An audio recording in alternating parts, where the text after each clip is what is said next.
राधा स्वामी जी। बाणी बाणी अज्ञात अनामी सतनाम सतपुरुष की। आज की सत्संग वीडियो का विषय है अपने प्यारे संत सतगुरु का किस तरह से शुक्रिया अदा हम कर सकते हैं। और हम आज ये भी जानेंगे कि त्याग क्या है, किस तरह से त्याग होता है, और त्याग के बारे में भी विस्तार पूर्वक जानने की चेष्टा करेंगे। तो चलिए आज हम इसी संदर्भ में आज की सत्संग वीडियो आरंभ करते हैं। बहुत से मनुष्यों के प्रश्न होते हैं, जैसा कि कल ही एक व्यक्ति ने कमेंट सेक्शन में कहा कि हम अपने सद्गुरु से बहुत कुछ कहना चाहते हैं पर कह नहीं पाते, बहुत से धन्यवाद देते हैं पर दे नहीं पाते, बस सद्गुरु की ओर देखते जाते हैं और रोते रहते हैं। तो ये उनका कमेंट था। ऐसे ही बहुत से प्रेमी सत्संगियों के प्रश्न होते हैं कि ऐसा क्यों होता है, हम अपने प्यारे सद्गुरु का शुक्रिया अदा किस तरह कर सकते हैं। देखिए, इससे बेहतर कहने की और कोई तरकीब हो सकती है। जो शब्द नहीं कह पाते वे आंसू कह देते हैं, और जो आंसू कह पाते हैं शब्द कभी भी नहीं कह पाते हैं, क्योंकि शब्द बहुत असमर्थ और कमज़ोर है। और ये धन्यवाद कुछ ऐसा थोड़ी ही है कि तुम सद्गुरु को दोगे तब सद्गुरु तक पहुँचेगा, ऐसा नहीं है। यह धन्यवाद कहोगे तो छोटा हो जाएगा, यह तो कहना ही मत। यह तो आंखें गीली होकर ज़्यादा बेहतर ढंग से कह देती हैं। शब्द की सीमाएं हैं, आंसुओं की कोई सीमा नहीं है। शब्द में विकृति है, आंसू निष्कलुष है। शब्द में कुछ कहा कि उतना नहीं रह जाता जितना कहना चाहा था। रविंद्रनाथ टैगोर मृत्यु शैया पर पड़े थे। उन्होंने अपने जीवन में 6000 गीत लिखे, और एक मित्र मिलने आया था और मित्र ने कहा कि तुम तो धन्य भागी हो, तुम तो प्रभु को धन्यवाद दो कि तुमने 6000 गीत लिखे, तुम महाकवि हो सारी पृथ्वी के। अंग्रेजी में शैली को महाकवि कहा जाता है। उसने भी 2000 गीत लिखे हैं, परंतु तुमने 6000 गीत लिखे हैं। रविंद्रनाथ ने आंख खोली और कहा, ये तुम क्या कहते हो? मैं तो परमात्मा से यही प्रार्थना कर रहा था कि ये क्या मामला हुआ, अभी कोई उठाने का वक्त है मुझे? अभी तो कहना चाहा था, कह ही नहीं पाया। ये 6000 गीत तो मेरी असफलताओं की खबर है। मैंने 6000 बार कहने की कोशिश की और 6000 बार असफल हो गया। जब भी शब्दों में बांधा तब देखा कि जो असली था पीछे छूट गया। तो मैं तो प्रभु से कह रहा था, यह भी कोई बात हुई, यह कोई तुक की बात हुई कि अब ज़रा मेरे हाथ कुशलाए हुए थे, कुछ कुशलता आई मेरे हाथों में। शब्दों पर मेरी थोड़ी क्षमता बढ़ी थी, मेरी छेनी थोड़ी गहरी हुई थी। अब शायद कुछ निखार लेता, शायद कुछ मूर्ति बना लेता, शब्दों से शायद कुछ ढाल लेता, अब शायद कविता का जन्म हो जाता। अभी अभी तो मैं अपने तबले को, अपनी बीणा को ठीक ठीक से साज पर बिठा पाया था। अभी गीत गाया कहाँ और ये विदा का क्षण आ गया। ये बात सच है, लेकिन मैं ये कहना चाहता हूँ कि अगर रविंद्रनाथ 1000 वर्ष भी जिए तो 1000 वर्ष के बाद भी ये बात इतनी ही सच होगी, क्योंकि शब्द में भाव बंधता नहीं है। तुम पूछते हो कि सद्गुरु से बहुत कुछ कहना है पर नहीं कह पाते। ये कहना कुछ ऐसा है कि चुपचाप ही कहोगे तो ही कहा जा सकेगा। शब्द की झंझट छोड़ो, मौन का सहारा पकड़ो। मौन भी कहता है, मौन भी बहुत प्रगाढ़ता से कहता है। मौन की बड़ी महिमा है, मौन कह भी देता है और सीमा भी नहीं बंधती। मौन आकाश जैसा है, असीम। शब्द तो छोटे छोटे आंगन है, तुम आंगन की जिद छोड़ो, तुम पूरे आकाश से ही कह दो। और कहना क्या है, वह तुम्हें लगता है कि बहुत कहता है, क्योंकि तुम कह नहीं पाते इसीलिए लगता है कि बहुत कहना है। शायद कहने को कुछ नहीं है, शायद कोई एक छोटी सी बात कहनी है। बहुत ही डरते डरते आज यह इजहार करता हूँ, बहुत ही डरते डरते आज यह इजहार करता हूँ। मैं तुमको चाहता हूँ, पूजता हूँ, प्यार करता हूँ। शायद कुछ इतनी सी बात कहने की हो, छोटा सा इजहार करना हो कि मैं तुमको चाहता हूँ, पूजता हूँ, प्यार करता हूँ। बहुत ही डरते डरते आज यह इजहार करता हूँ, क्योंकि प्रेमी ही कुछ ऐसी बात है, प्रेम में ऐसी बात ही है जो नहीं कही जा सकती। और सब तो कहा जा सकता है, तुम्हारे भीतर उठता होगा कोई अपूर्व प्रेम। प्रेम ही ऐसा कुछ है जिसके उठते ही बुद्धि अवाक रह जाती है, क्योंकि प्रेम बुद्धि का अंग नहीं है, प्रेम हृदय का अंग है। और तुम्हारे ये आंसू हृदय से आते हैं। तुम्हारी आंखें तुम्हारी बुद्धि के कारण नहीं रोती, कभी नहीं रोती। बुद्धि के कारण कोई आंख कभी नहीं रोती। बुद्धि के कारण तो आंखें सूज जाती हैं, आंखें सूख जाती हैं। बुद्धि के कारण तो आंखें मरुस्थल हो जाती हैं। फिर हरियाली नहीं होती आंख में, झरने नहीं बहते, फूल नहीं लगते, पक्षी नहीं गाते। तो मनुष्य बुरी तरह सूख गया है। पुरुष तो और भी बुरी तरह सूख गया है, क्योंकि सदियों से पुरुषों को समझाया गया है, रो मत, रोना अस्त्रहण है। परमात्मा ने ऐसा कुछ भेद नहीं किया है। तुम्हारी आंखों में भी आंसुओं की उतनी ही ग्रंथियां हैं जितनी स्त्रियों की आंखों में, ज़रा भी फर्क नहीं है। तुम चाहो तो जाकर आंख के डॉक्टर को पूछ लेना, दोनों की आंखों में आंसू बनाने की क्षमता बराबर दी है परमात्मा ने। इसलिए ये बात मूर्खतापूर्ण है कि तुम पुरुष हो और रो मत। इसके दुष्परिणाम ज़रूर हुए हैं। इसका बड़े से बड़ा दुष्परिणाम यह हुआ है कि पुरुष ज़्यादा पागल होते हैं, दुगनी संख्या में पागल होते हैं।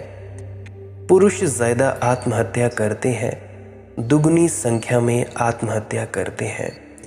और अगर हम पुरुषों के द्वारा किए गए युद्धों का भी हिसाब करें तब तो फिर बिल्कुल ही पागलपन साफ हो जाएगा। हर 10 साल के बाद महायुद्ध चाहिए। इतने प्राण भर जाते हैं दुख से, उदासी से, क्रोध से कि विस्फोट होता है। 5-6 हज़ार सालों में कहते हैं केवल कुछ दिनों को छोड़कर युद्ध चलता ही रहा है पृथ्वी पर। वे कुछ दिन 700 साल भी इकट्ठे नहीं। कभी 2 दिन युद्ध नहीं चला, कभी 10 दिन युद्ध नहीं चला। 5000 साल में 700 साल को छोड़कर युद्ध चलता ही रहा है। आदमी बिल्कुल पागल है। आंसू आते हैं हृदय से। और जब भी हम सद्गुरु से गुरु दीक्षा लेने जाते हैं तो उसका सिर्फ एक ही प्रयोजन होता है कि उस यात्रा का मौलिक प्रयोजन है कि तुम्हारी ऊर्जा बुद्धि से हट जाए और हृदय में प्रवाहित होने लगे। तो अच्छा हो रहा है कि तुम कह नहीं पाते। कहने को कुछ है नहीं, हाँ कुछ निवेदन है, कुछ प्रेम है। गीत प्राणों में जगे पर भावना में बह जाए, गीत प्राणों में जगे पर भावना में बह गए। एक थी मन की कसक जो साधनाओं में ढली, कल्पनाओं में पली। प्रेम की संकरी गली, बढ़ गए पग किंतु सहसा और मन भी बढ़ गया। लोक लीकों के सभी भ्रम एक पल में ढह गए। गीत प्राणों में जगे पर भावना में बह गए। तो मैं तुमसे कहता हूँ, तुम्हारे आंसुओं से जो घट रहा है शुभ है, सत्य है, सुंदर है। ये तुम्हारा अब तक अपरिचित जगत है जिससे तुम अभी तक अछूते रह गए, इसीलिए बेचैनी होती होगी, इसलिए तुम कुछ कहना चाहते हो क्योंकि तुमने अभी तक ना कहने का मार्ग ही नहीं पकड़ा। पंथ था मुझको अपरिचित, मैं नहीं अब तक चली प्रेम की संकरी गली। डरो मत और परेशानी भी चिंतित भी ना हो, प्रेम की गली निश्चित ही संकरी है। इतनी संकरी है कि वहाँ दो तो समाते ही नहीं, इतनी संकरी है कि वहाँ शब्द भी नहीं समाते, वहाँ निशब्द का ही प्रवेश है। चलने दो यह कदम, बढ़ने दो हृदय की तरफ। सोच विचार भाषा और शब्द सब मनुष्य निर्मित है। निर्विचार मौन परमात्मा का दिया है, इस दिए को जगाओ। तुम्हें परमात्मा की वेदना जगनी चाहिए। वेदना अनूठे शब्दों में एक है, उसके दो अर्थ होते हैं, दुख और बोध। दुख और ज्ञान वेदना उसी से बना जिससे वेद, विद धातु से बना। वेद का अर्थ होता है ज्ञान, बोध। तो वेदना का एक अर्थ तो बोध और दूसरा अर्थ है दुख। ये बड़ी हैरानी की बात है कि ये दो विपरीत से अर्थ जिनमें कोई तालमेल नहीं है, एक ही शब्द के कैसे हैं। लेकिन महत्वपूर्ण है ये बात, दुख का ही बोध होता है और किसी चीज़ का बोध नहीं होता। पैर में कांटा गड़ता है तो पैर का बोध होता है, पैर में कांटा ना गड़े तो पैर का भी बोध नहीं होता। सर में दर्द होता है तो सर का बोध होता है, नहीं तो सर का भी बोध नहीं होता। हमें बोध ही उसका होता है जहाँ वेदना होती है। परमात्मा का पहला बोध होता है उसकी विरह की वेदना से। परमात्मा का पहला बोध होता है वेदना से। कसकती है बात, खटकती है बात, कुछ खाली खाली, कुछ चूका चूका, जीवन कुछ अर्थहीन अर्थहीन। करते सब हैं लेकिन होता कुछ मालूम नहीं पड़ता, क्योंकि हम जो भी करते हैं सब बुद्धि से हो रहा है और बुद्धि से कोई संबंध प्रभु से नहीं जुड़ता। यही तो बाबा मलुकदास जी जैसे संतों का पूरा संदेश है कि अगर संबंध जोड़ना हो प्रभु से तो बनो मस्त भाव में, डूबो हृदय में। और पहला सूत्र था बाबा मलुकदास जी का कि पीड़ा दो तरह की है, एक विरह की पीड़ा और एक मिलन की पीड़ा है। मिलन की पीड़ा बड़ी मधुर है, विरह की पीड़ा भी बड़ी मधुर है। भक्त दोनों भोगता है, विरह की पीड़ा भी प्रीतिकर है कि प्रभु अभी मिले नहीं, इंतज़ार है, प्रतीक्षा है। द्वार खोलकर पलक पांबड़े आंखें बिछाए बैठे हैं, यह भी सुखद है। आंसू बह रहे हैं, प्रभु की प्रतीक्षा में आंसू बहें तो बड़ा सुखद है। और क्या धन्य भाग होगा। और फिर एक घड़ी है कि प्रभु आ जाए, प्रभु आ गए और आंसू बह रहे हैं, क्योंकि आनंद इतना है कि अब संभाले नहीं संभलता। फिर भी विरह है, फिर भी पीड़ा है। कल्पना जिसकी संजोई सामने ही पा गई, वह घड़ी भी आ गई। छवि अनोखी थी हृदय पर छा गई, मन भा गई, देखते शर्म आ गई। शायद तुम जो कहना चाहते हो नहीं कह पाते, एक संकोच मन को पकड़ लेता है। कैसे कह सकोगे? सदा ही महत्वपूर्ण बातें कहने में संकोच आ जाता है। किसी ने कभी कहा है मुझे तुमसे प्रेम है, कितनी मुश्किल पड़ती है, कितना कठिन हो जाता है। हजार हजार तरह से सोचते हैं, इस तरह कह देंगे कि इस तरह कह देंगे। प्रेमियों से पूछो कि आज तो कह ही देंगे। हजार भूमिकाएं प्रेमी बांधता है, चांद तारों की बात करता है, सोचता है अब ठीक पृष्ठभूमि आ गई, अब कह दूं कि मुझे तुमसे प्रेम है, और बस वही सकुचा जाता है, वहीं शर्मा जाता है, वहीं कोई चीज़ बात अटक जाती है। प्रेम का शब्द इतना छोटा है कि प्रेम की अनुभूति को प्रकट नहीं कर पाता, ओछा है, चुपचाप ही कहा जा सकता है, ये प्रेम ही ऐसा है। निश्चित ही प्रेम तुम्हारे भीतर जागा है, जगना ही चाहिए। ना जगे प्रेम के झरने, तो तुम अभागे हो, सौभाग्यशाली हो कि कुछ कहना चाहते और कह नहीं पाते, और बहुत धन्यवाद देने हैं पर नहीं दे पाता। नहीं, ये बात धन्यवाद देने से पूरी ना होगी।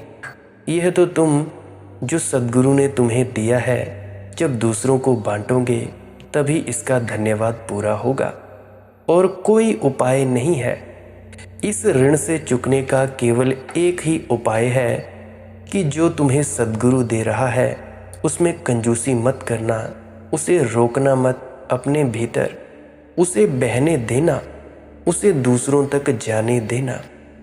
जीसस ने कहा है अपने शिष्यों को, जाओ अब और मकानों की मुंडेरों पर खड़े होकर चिल्लाओ, ताकि बहरे हैं जो वे सुन सकें। वही मैं तुमसे कहता हूँ, धन्यवाद देने की कोई ज़रूरत नहीं है सद्गुरु को, तुम्हारे बिना कहे धन्यवाद पहुँच गया। मैं तुम्हारे इस प्रश्न से ही तुम्हारे अंदर झांक कर देख सकता हूँ। जो हृदय ने तुम्हारे भीतर कहा वो मैं सुनाई मुझे दे सकता है। जो तुम्हारे भीतर कह जाता है वही मेरे भीतर भी कह गया, और मैंने समझा, इसलिए मैं तुम्हें कहे जा रहा हूँ। तुमने पुरानी कहानी सुनी है ना? एक घुड़सवार अपने घोड़े पर बैठा चला आ रहा है। राजपूत अपनी तलवार लगाए, एक बूढ़ी राह पर चल रही है। होगी 80 साल की बूढ़ी, सिर पर एक गठरी रखे हुए, और उससे बोली कि बेटा मैं थक गई हूँ, अगले गांव तक मुझे जाना है और तू भी वहाँ से गुजरेगा ही। ये पोटली ले ले, घोड़े पर रख ले, और जो पहला ही झोंपड़ा मिले गांव में उसमें दे जाना, मैं उठा लूँगी। उस घुड़सवार ने कहा, तूने समझा क्या है मुझे? मैं कोई तेरा गुलाम हूँ कि कोई नौकर चाकर हूँ? ऐसा कहकर उसने घोड़े को ऐड लगाई, आगे बढ़ गया। कोई आधा मील गया होगा तो उसे ख्याल आया, पता नहीं बुढ़िया की गठरी में क्या हो। मैं नाहक छोड़ दिया, ले लेता, कौन सी देने की ज़रूरत थी, कहीं लिए चला जाता, पता नहीं कुछ मूल्यवान भी हो। कोई आधा मील गया तो उसे ये ख्याल आया, लौट आया, आकर कहा, माँ भूल हो गई, क्षमा कर मुझे, ला गठरी दे दे, मैं पहले ही झोंपड़े पर दे आऊँगा। उस बुढ़िया ने कहा, बेटा जो तुझसे कह गया वह मुझसे भी कह गया। कुछ बातें हैं जो तैर जाती हैं। अब गठरी देने की उस बुढ़िया ने कहा, कोई ज़रूरत नहीं है, अब मैं ढो लूँगी। कुछ बातें हैं जो तरंगित हो जाती हैं, और जीवन के भाव बड़ी आसानी से तरंगित हो जाती हैं। वह भी एक भाव था, बेईमानी का भाव था, लेकिन था भाव। इसकी तरंगे पहुंच गई। बेईमान आदमी जब तुम्हारे पास होता है या कोई तुम्हारे साथ बेईमानी करना चाहता है, अगर तुम सरल हृदय हो तत्क्षण तुम पहचान जाओगे। अगर तुम भी बेईमान हो तो शायद ना पहचान पाओ। अगर तुम्हारे हृदय में प्रेम है तो तुम दूसरे के प्रेम की मनुहार समझ जाओगे। उसने कही हो ना कही हो, बोला हो ना बोला हो। हाँ, अगर तुम्हारे जीवन में प्रेम नहीं है तो फिर तुम पास में ही कोई खड़ा रहे प्रेम से भरा हुआ, तुम ना समझ पाओगे। तुम धन्यवाद देने की चिंता ना करो, धन्यवाद पहुंच गया। इतना ही करो कि जो तुम्हें मिले उसे बांटते रहना, उसे बढ़ाते रहना, उसे किसी को देते जाना। तुम कहते हो सद्गुरु की ओर देखता हूँ और रोता हूँ, शुभ है। जो भी सद्गुरु के पास बैठकर रोते हैं उतना ही काफ़ी नहीं है।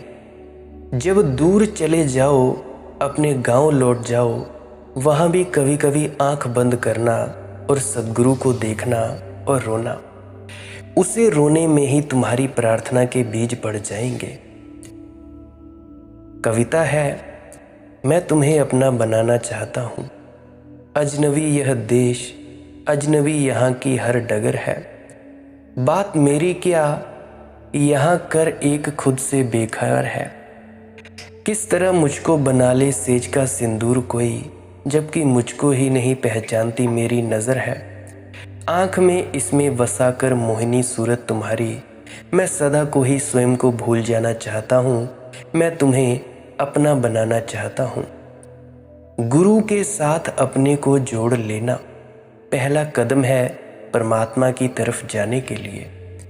गुरु के साथ अपने को एक मान लेना बड़ी महत्वपूर्ण घटना है, क्योंकि उसके बाद परमात्मा के साथ एक मान लेने में अड़चन न आएगी। गुरु तो पाठ है परमात्मा के प्रति समर्पण का।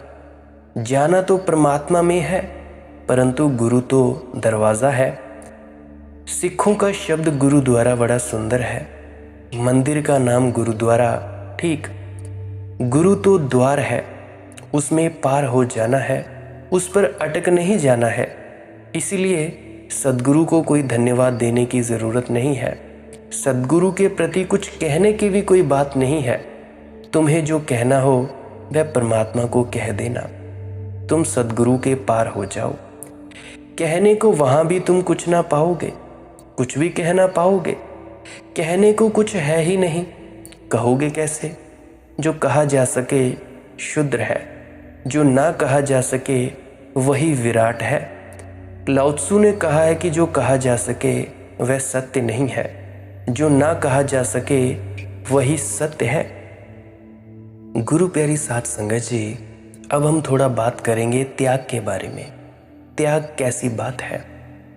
तो मैं आपसे कहना चाहूँगा, त्याग बड़ी और बात है।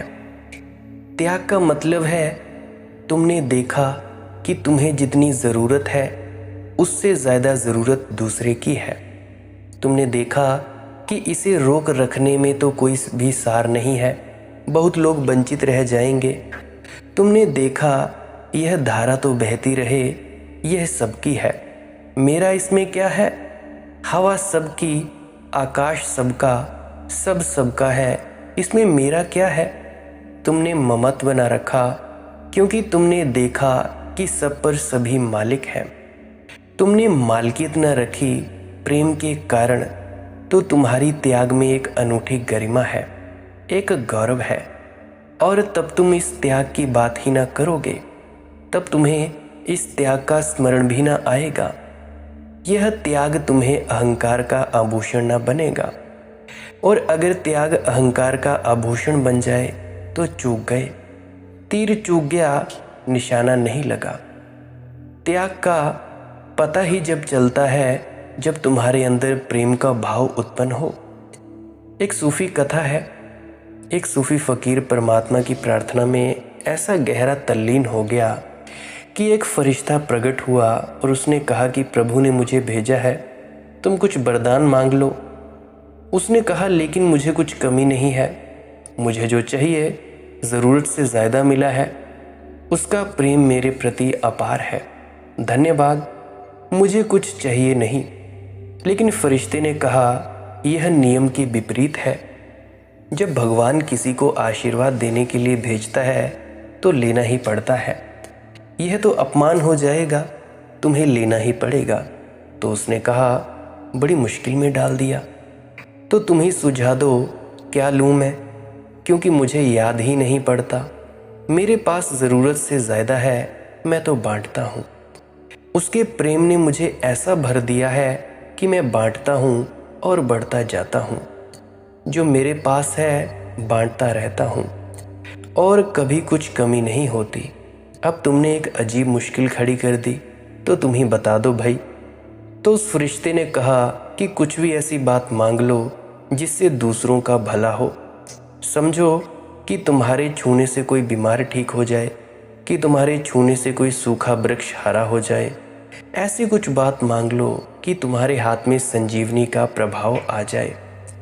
उस फकीर ने कहा, यह तो ठीक है, लेकिन इसमें खतरा है। अभी मैं बिल्कुल नहीं मिट गया हूँ। इसमें अकड़ पैदा हो जाने का डर है कि मेरे छूने से सूखा झाड़ हरा हो गया, कि मेरे छूने से बेमौसम में फूल आ गए, कि मेरे छूने से मुर्दा जाग गया। अभी मैं मरा नहीं हूँ, अभी मैं थोड़ा थोड़ा हूँ। ये तो खतरनाक बात है। लेकिन तुम अगर जिद ही करते हो तो ऐसा करो कि मेरी छाया को ये आशीर्वाद दे दो कि मेरी छाया अगर सूखे वृक्ष पर पड़ जाए तो वृक्ष हरा हो जाए। कि मेरी छाया अगर किसी मुर्दे को छू ले तो यह जीवित हो जाए। फरिश्ते ने कहा, इससे क्या फ़र्क पड़ेगा?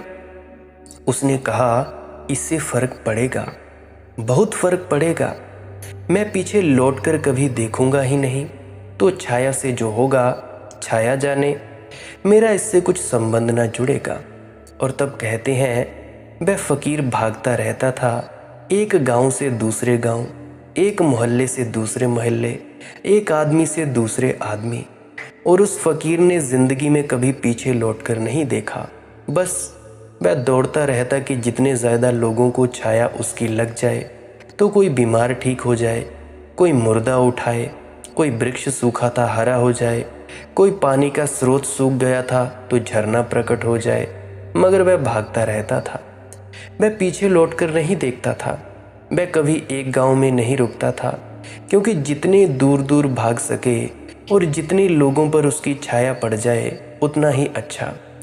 और उसे कभी याद भी नहीं पड़ा कि कौन कौन ठीक हुए। उसने कुछ हिसाब किताब भी ना रखा। अगर तुम उससे पूछते जीवन के अंत में, खुद परमात्मा पूछता, तो वह नहीं बता सकता था कितने मुर्दा जिए, कितने वृक्ष हरे हुए, कितने झरने बहे, कितनी बीमारियां मिटी। उसके पास कोई हिसाब ना होता। तो मैं तुमसे कहता हूँ, प्रेम हिसाब जानता ही नहीं है, प्रेम पीछे लौटकर देखता ही नहीं है, प्रेम में गणित का उपाय ही नहीं है। तो अगर तुम पूछो कि प्रेम और त्याग में किसका महत्व बड़ा है, तो मैं तुम्हें ऐसा कहूँगा कि यह प्रश्न पूछना ही गलत है।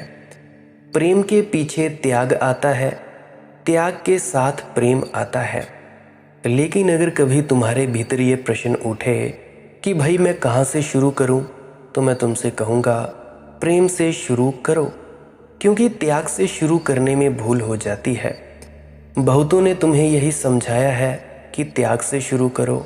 मैं नहीं कहता, मैं कहता हूँ प्रेम से शुरू करो, क्योंकि प्रेम केंद्र है, त्याग परिधि है।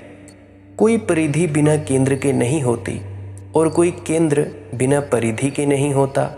इसलिए जहाँ तक होने का संबंध है, दोनों का मूल्य बराबर है। लेकिन तुम्हें एक परिधि बनानी हो तो पहले तो परलोक केंद्र पर जमानी पड़ती है। केंद्र से परिधि पैदा होती है, तो प्रेम केंद्र है। तो मैं तुमसे कहता हूँ, पहले तुम प्रेम से भरो, त्याग आए अपने से, तो तुम्हारी छाया को बल मिल जाएगा, तुम्हारी छाया में संजीवनी का गुण आ जाएगा। लेकिन त्याग को घसीटकर आगे मत लाना। माना कि बैल और गाड़ी में दोनों महत्व के हैं। अकेला बैल हो तो क्या गाड़ी चलेगी, अकेली गाड़ी हो तो क्या बैल चलेगा। लेकिन बैलों को गाड़ी के पीछे मत जोतना। बैल आगे जुते, गाड़ी पीछे चले। प्रेम आगे हो, त्याग पीछे चले। इस अर्थ में प्रेम ज़्यादा महत्वपूर्ण है। अगर साधक की दृष्टि से तुम मुझसे पूछो तो प्रेम ज़्यादा अर्थपूर्ण है, ज़्यादा महत्वपूर्ण है। सिद्ध की दृष्टि में तो दोनों बराबर है। तो मैं तुमसे कहता हूँ कि तुम सब प्रेम पूर्ण हो जाओ। ऐसे ही कुछ छोड़ने की चेष्टा मत करना कि मैं भाई ये भी खाना छोड़ दूँ, वो भी खाना छोड़ दूँ, इससे बुलाना छोड़ दूँ, उससे बुलाना छोड़ दूँ, यहाँ जाना बंद कर दूँ, वहाँ जाना बंद कर दूँ। अगर तुम में प्रेम जग गया उस परमात्मा का, अपने सच्चे संत गुरु, अपने प्यारे सद्गुरु के प्रति प्रेम जग गया, तो तुम्हारा त्याग अपने आप ही फलीभूत हो जाएगा और सद्गुरु को कोई धन्यवाद देने की ज़रूरत नहीं है। तुम बस ध्यान में उतरो, भजन सिमरन करो, यही वह सद्गुरु का धन्यवाद है। क्योंकि जो उसने तुम्हें दिया है वो चाहता है कि तुम अपने भीतर जाकर अपने आप को पहचानो।